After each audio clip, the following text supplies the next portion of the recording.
back again. Remember, we're reading The Golden Compass by Pullman. And we learned that the golden compass is called an alethiometer. And we had just finished chapter 4. And now, remember that Lyra's gone off with Mrs. Coulter. And remember, she was keeping the alethiometer under her pillow. And she was just keeping it safe. And Mrs. Coulter had said, "You need to go to sleep now." So she said goodnight to her. So now we're up to chapter 5. Chapter 5 is called The Cocktail Party. Cocktails are fancy drinks that adults drink, usually at parties and things. All right, here we go. In the days that followed, Lyra went everywhere with Mrs. Coulter, almost as if she were a demon herself. Mrs. Coulter knew a great many people, and they met in all kinds of different places. In the morning, there might be a meeting of geographers at the Royal Arctic Institute, and Lyra would sit by and listen, and then Mrs. Coulter might meet a politician or a cleric for lunch in a smart restaurant. And they would be very taken with Lyra and order special dishes for her. And she would learn how to eat asparagus or what sweetbreads tasted like. And then in the afternoon, there might be more shopping, for Mrs. Coulter was preparing her expedition.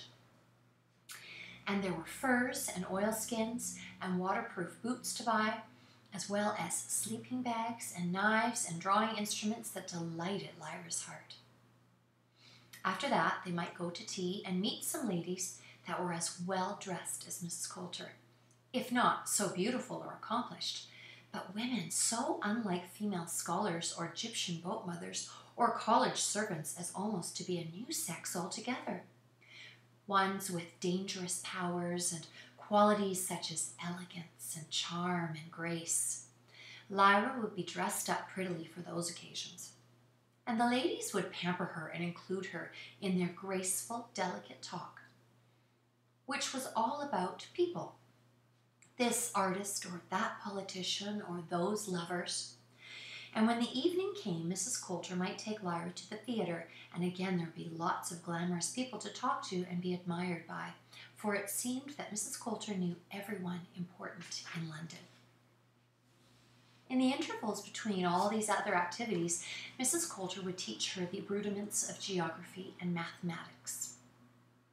Lyra's knowledge had great gaps in it, kind of like a map of the world largely eaten by mice. For at Jordan, they had taught her in a piecemeal and disconnected way. A junior scholar would be detailed to catch her and instruct her in such, and the lessons would continue for a sullen week or so until she forgot to turn up, to the scholar's relief. Or else a scholar would forget what he was supposed to teach her and drill her at great length about the subject of his current research, whatever that happened to be. It was no wonder her knowledge was patchy. She knew about atoms and elementary particles and baromagnetic charges and the 4 fundamental forces and other bits and pieces of experimental theology, but nothing about the solar system. In fact, when Mrs. Coulter realized this and explained how the Earth and the other 5 planets revolved around the sun, Lyra laughed loudly at the joke. She didn't think it was true. However, she was keen to show that she did know some things, and when Mrs. Coulter was telling her about electrons, she said expertly, "Yes, they're negatively charged particles, sort of like dust, except, well, dust isn't charged." As soon as she said that, Mrs. Coulter's demon snapped his head up to look at her, and all the golden fur on his little body stood up bristling as if it were charged itself. Mrs. Coulter laid a hand on his back. "Dust," she said. "Yeah, you know, from space, that dust." "What do you know about dust, Lyra?" "Oh, that it comes out of space and it lights people up if you have a special sort of camera to see it by. Except not children. It doesn't affect children." "Where did you learn that from?" By now, Lyra was aware that there was a powerful tension in the room because Pantalaimon had crept ermine-like onto her lap and was trembling violently. Just someone in Jordan, Lyra said vaguely. I forget who. I think it was one of the scholars. Was it in one of your lessons? Yes, it must have been. Maybe. Or, well, it might have been just in passing. Yes, I think that was it. This scholar, I think he was from New Denmark. He was talking to the chaplain about dust, and I was just passing, and it sounded interesting, so I couldn't help stopping to listen. Nah, that's what it was. I see, said Mrs. Coulter.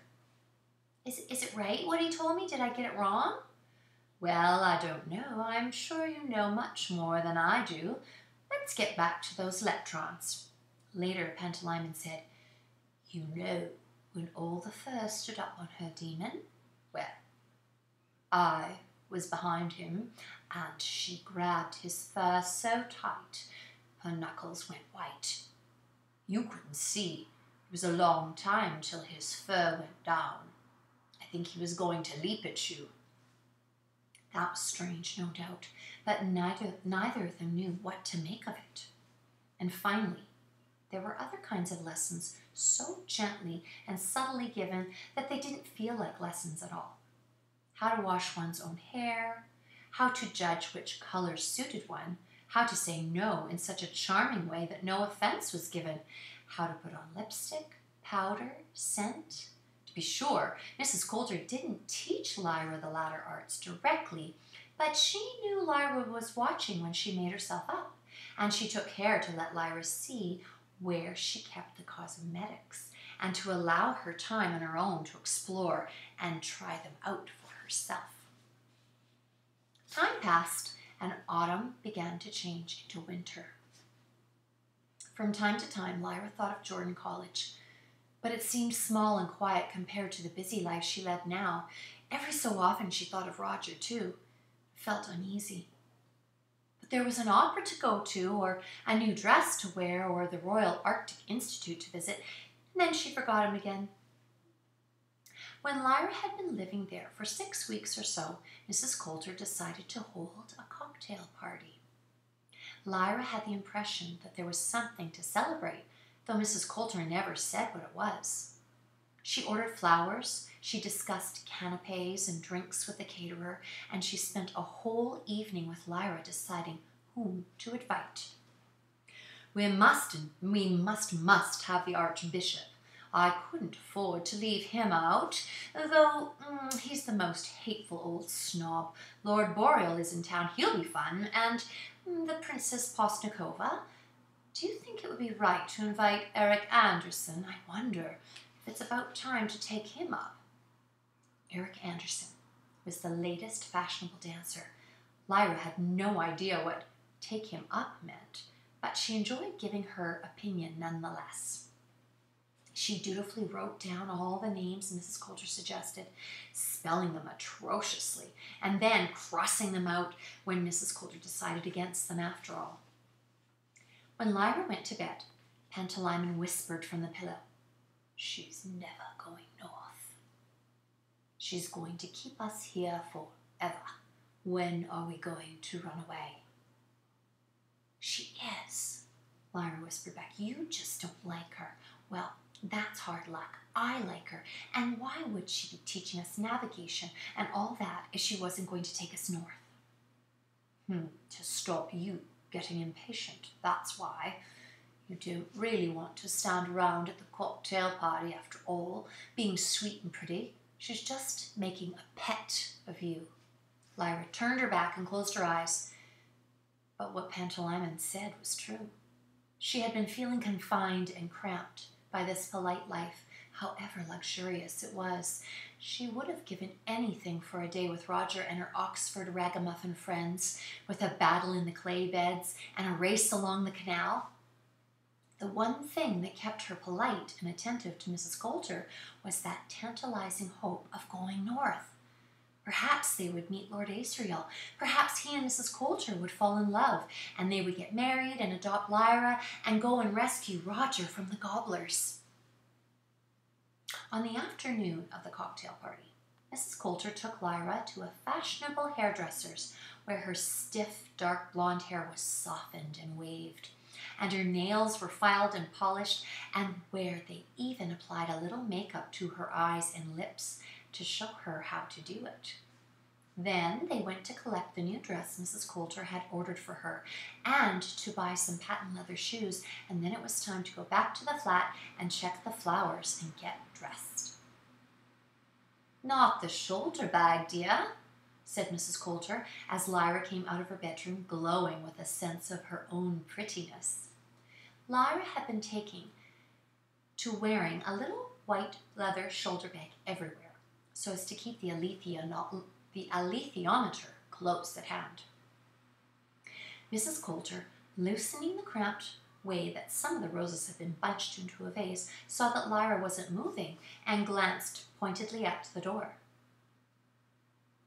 "Oh, please, Mrs. Coulter, I do love this bag." "Not indoors, Lyra. It looks absurd to be carrying a shoulder bag in your own home. Take it off at once and come and help check these glasses." It wasn't so much her snappish tone as the words, "in your own home," that made Lyra resist stubbornly. Pantalaimon flew to the floor and instantly became a polecat, arching his back against her little white ankle socks. Encouraged by this, Lyra said, "But it won't be in the way, and it's the only thing I really like wearing. I think it really suits." She didn't finish the sentence because Mrs. Coulter's demon sprang off the sofa in a blur of golden fur and pinned Pantalaimon to the carpet before he could move. Lyra cried out in alarm and then in fear and pain as Pantalaimon twisted this way and that, shrieking and snarling, unable to loosen the golden monkey's grip. Only a few seconds, and the monkey had overmastered him, with one fierce black paw around his throat and his black paws gripping the polecat's lower limbs. He took one of Pantalaimon's ears in his other paw and pulled as if he intended to tear it off.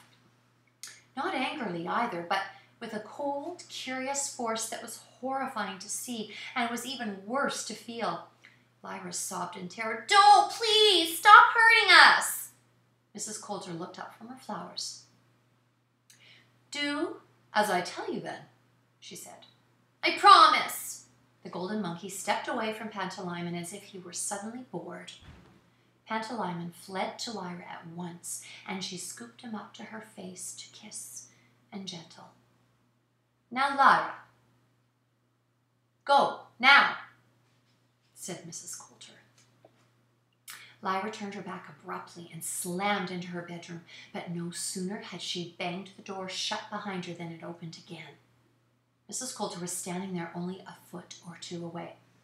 "Lyra, if you behave in this coarse and vulgar way, we shall have a confrontation, which I will win. Take off that bag this instant. Control that unpleasant frown. Never slam a door again in my hearing or out of it. Now, the first guests will be arriving in a few minutes, and they are going to find you perfectly behaved, sweet, charming, innocent, attentive, delightful in every way. I particularly wish that, Lyra. Do you understand me?" "Yes, Mrs. Coulter." "Then kiss me." She bent a little and offered her cheek. Lyra had to stand on tiptoe to kiss it. She noticed how smooth it was and the slightly perplexing smell of Mrs. Coulter's flesh, scented but somehow metallic. She drew away and laid the shoulder bag on her dressing table before following Mrs. Coulter back to the drawing room. "What do you think of the flowers, dear?" said Mrs. Coulter, as sweetly as if nothing had happened. "I suppose one can't go wrong with roses, but you can't have too much of a good thing. Have the caterers brought enough ice? Be a dear and go and ask. Warm drinks are horrid." Lyra found it quite easy to pretend to be light-hearted and charming, though she was conscious every second of Pantalaimon's disgust and of his hatred for the golden monkey. Presently the doorbell rang, and soon the room was filling up with the fashionably dressed ladies and handsome or distinguished men. Lyra moved among them offering canapes or smiling sweetly and making pretty answers when they spoke to her. She felt like a universal pet, and the second she voiced that thought to herself, Pantalaimon stretched his goldfinch wings and chirruped loudly. She sensed his glee at having proved her right and became a little more retiring. "And where do you go to school, my dear?" said an elderly lady, inspecting Lyra through a lorgnette. That's like those little single eyeglasses. I don't go to school, Lyra told her. "Really? I thought your mother would have sent you to her old school. It was a very good place." Lyra was mystified until she realized the old lady's mistake. "Oh, she's not my mother. I'm just here helping her. I'm her personal assistant," she said importantly. "I see. And, well, who are your people?" Again, Lyra had to wonder what she meant before replying. "Oh, they were a count and a countess," she said. "They both did aeronautical work, but they died in an aeronautical accident in the north."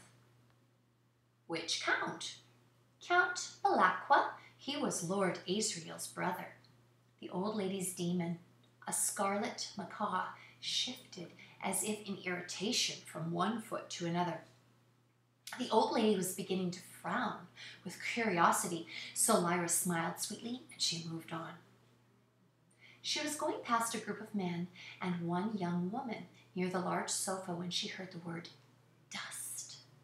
She had seen enough of society now to understand when men and women were flirting, and she watched the process with fascination, though she was more fascinated by the mention of dust, and she hung back to listen.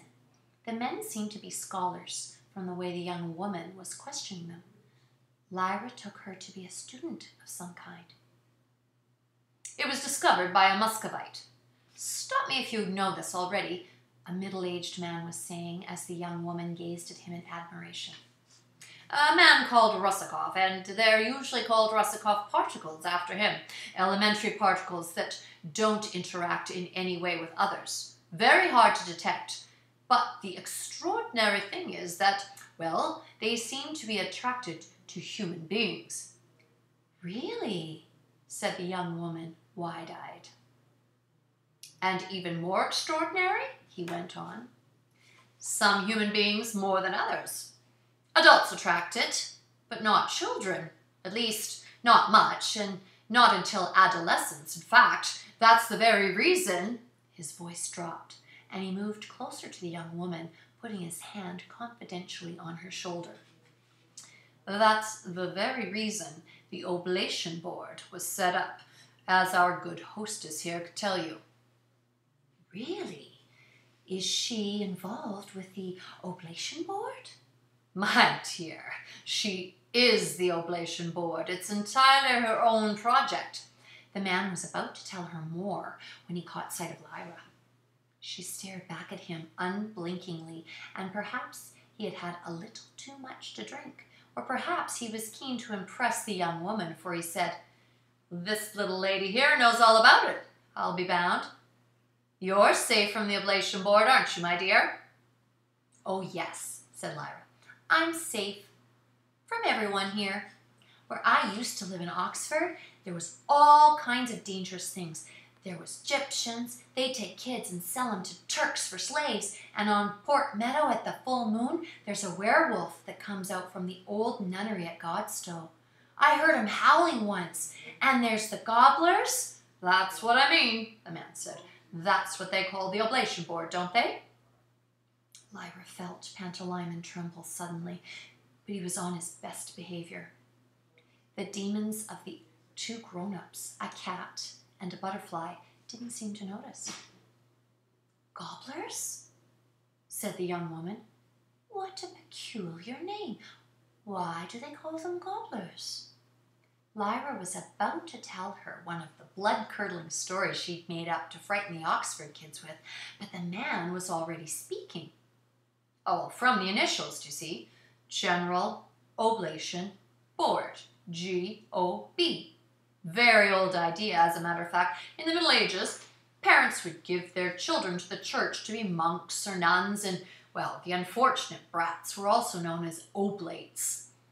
It means a sacrifice, an offering, something of that sort. So the name idea, well, it's kind of like that same idea, was taken up when they were looking into the dust business.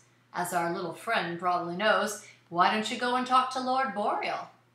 He added to Lyra directly, I'm sure he'd like to meet Mrs. Coulter's protege. That's him, the man with the grey hair and the serpent demon. He wanted to get rid of Lyra so that he could talk more privately with the young woman. Lyra could tell that easily, but the young woman, it seemed, was still interested in Lyra.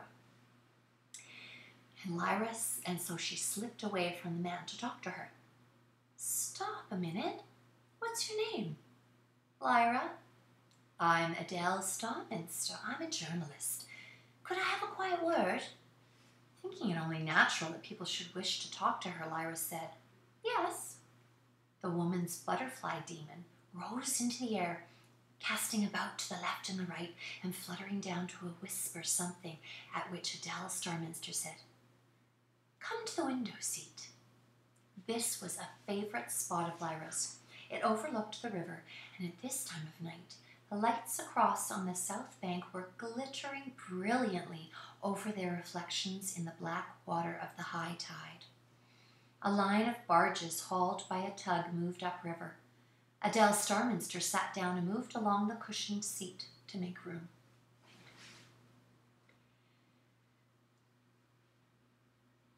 Did Professor Dawker say that you had some connection with Mrs. Coulter? Yes. Well, what is it? I mean, you're not her daughter by any chance? I suppose I should know. No, said Lyra. Of course not. I'm her personal assistant. Her personal assistant? Well, you're a bit young, aren't you? I thought you were related to her or something. What's she like? Oh, she's very clever, said Lyra. Before this evening she would have said much more, but things were changing.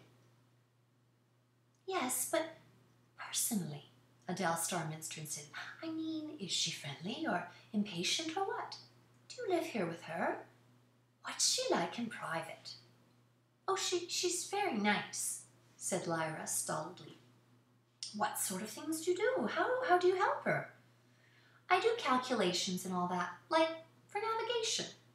Ah, I see. And where do you come from? What was your name again? Lyra, I come from Oxford. Well, why did Mrs. Coulter pick you two? She stopped very suddenly, because Mrs. Coulter herself had appeared close by. From the way Adele Starminster looked up at her, and the agitated way her demon was fluttering around her head, Lyra could tell that the young woman wasn't supposed to be at the party at all. I don't know your name, said Mrs. Coulter very quietly, but I shall find it out within minutes, and then you will never work as a journalist again. Now, get up very quietly, without making a fuss, and leave. I might add that whoever brought you here will also suffer. Mrs. Coulter seemed to be charged with some kind of anbaric force. She even smelled different, a hot smell, like heated metal.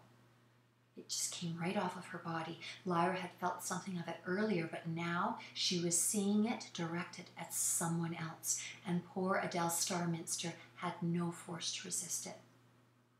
Her demon fell limp on her shoulder and flapped his gorgeous wings once or twice before fainting.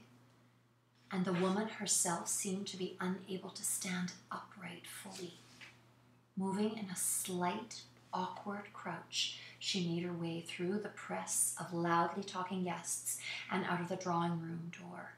She had one hand clutched to her shoulder, holding the swooning demon in place.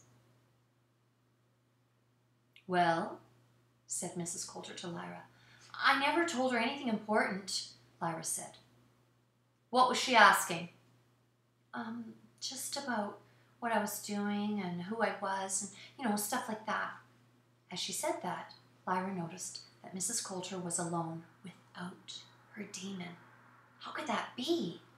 But a moment later, the golden monkey appeared at her side, and reaching down, she took his hand and swung him up lightly to her shoulder. At once, she seemed at ease again. If you come across anyone else who obviously hasn't been invited, dear, do come and find me, won't you? The hot metallic smell was vanishing. Perhaps Lyra had only imagined it. She could smell Mrs. Coulter's scent again, and the roses and the cigarello smoke and the scent of other women. Mrs. Coulter smiled at Lyra in a way that seemed to say, "You and I understand these things, don't we?" and moved on to greet some other guests. Pantalaimon was whispering in Lyra's ear. While she was here, her demon was coming out of our bedroom. He's been spying. He knows about the alethiometer. Lyra felt that that was probably true. But there was nothing she could do about it. What had that professor been saying about the gobblers? She looked around to find him again, but no sooner had she seen him than the commissionaire, in servant's dress for the evening, and another man tapped the professor on the shoulder and spoke quietly to him, at which he turned pale and followed them out.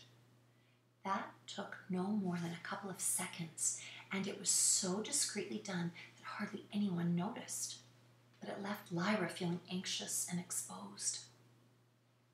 She wandered through the two big rooms where the party was taking place, half listening to the conversations around her, half interested in the taste of the cocktails that she wasn't allowed to try, and increasingly fretful.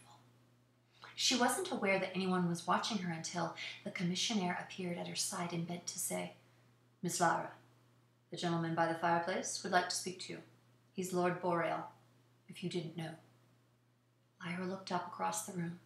The powerful-looking gray-haired man was looking directly at her, and as their eyes met, he nodded and beckoned. Unwilling, but more interested now, she went across. "Good evening, child," he said. His voice was smooth and commanding. His serpent demon's mailed head and emerald eyes glittered in the light from the cut glass lamp on the wall nearby.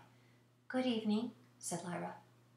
"How is my old friend, the Master of Jordan?" "Very well, thank you."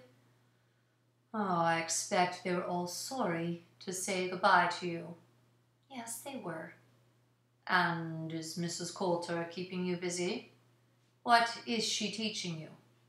Because Lyra was feeling rebellious and uneasy, she didn't answer this patronizing question with the truth, or with one of her usual flights of fancy. Instead, she said, "I'm learning about Rusakov particles and about the oblation board."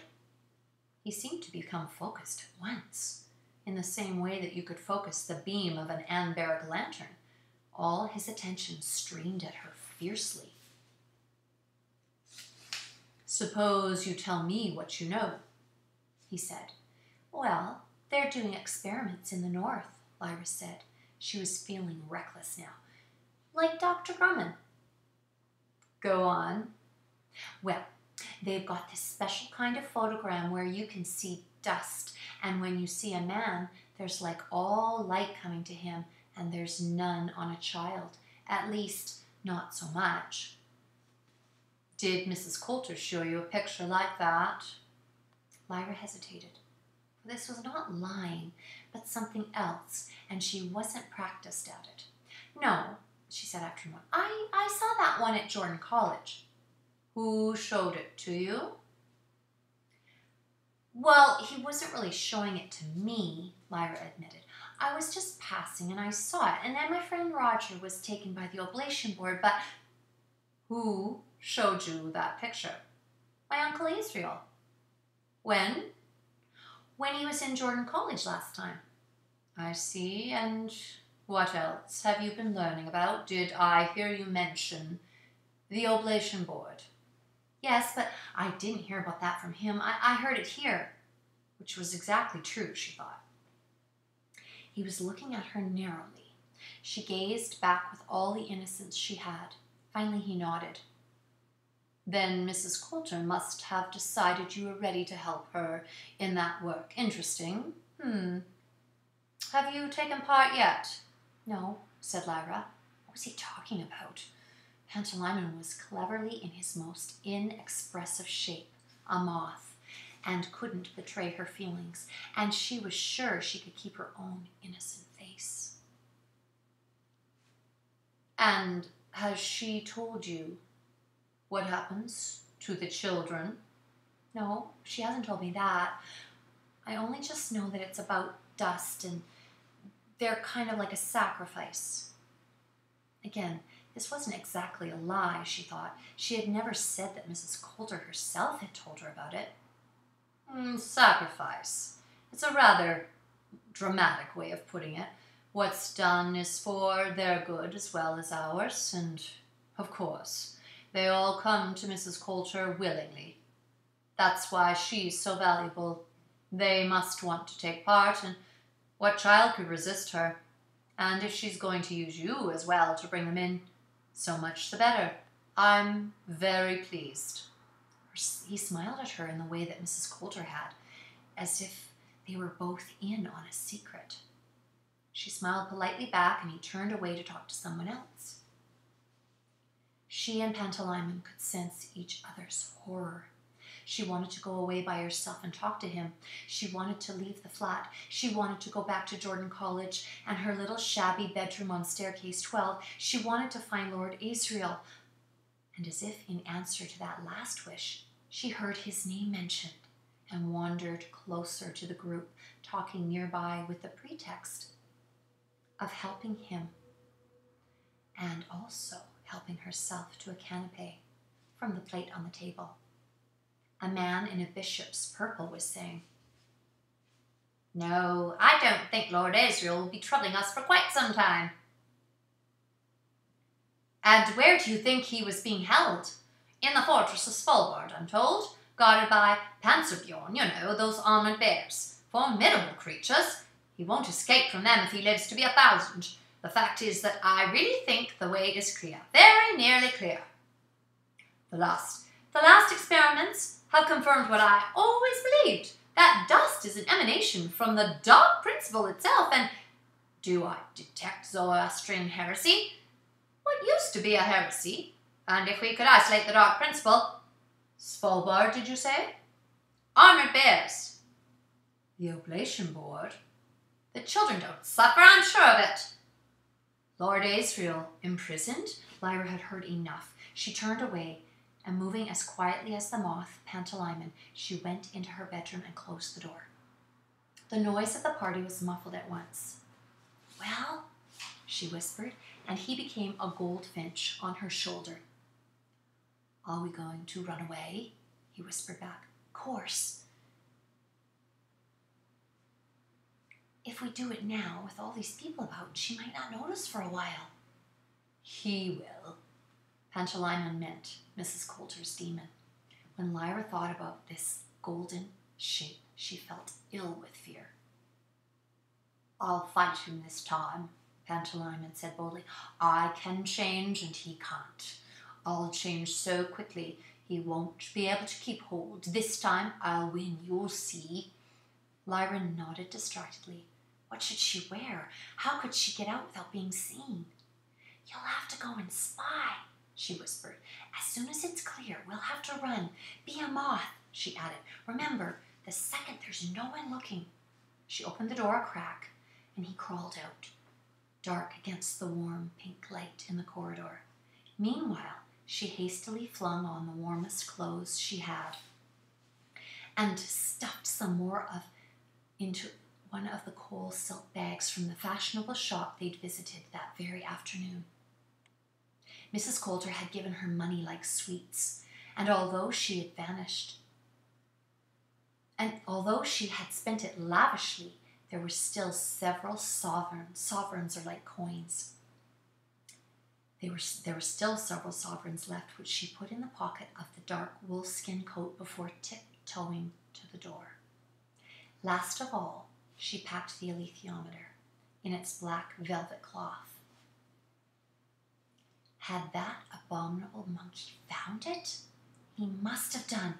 He must have told her. Oh, if she'd only hidden it better. She tiptoed to the door. Her room opened into the end of the corridor nearest the hall, luckily, and most of the guests were in the 2 big rooms further along. There was the sound of voices talking loudly, laughter, the quiet flushing of a lavatory, the tinkle of glasses, and then a tiny moth voice at her ear said, "Now, quick."